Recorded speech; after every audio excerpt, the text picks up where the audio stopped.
আজকে কাঁঠালের হাঁটি বাটবো। কাঁঠালের হাঁটিগুলো আমি সেদ্ধ করে নিছি আর করেছি কালি জিরে লঙ্কা ভেজে নিছি। লঙ্কা কালি জিরে এখন বেটে নেব। একটু লবণ দিয়ে দেই,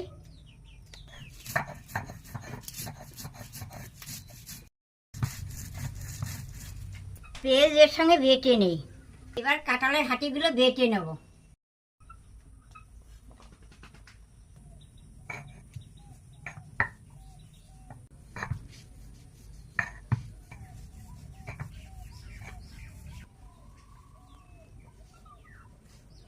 আমার কাঁঠালের হাঁটি বাটা হয়ে গেছে।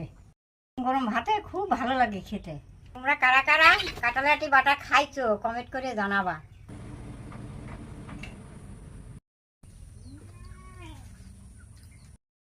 কাঁঠালের হাঁটি বাটা গরম গরম ভাতে খুব ভালো লাগছে।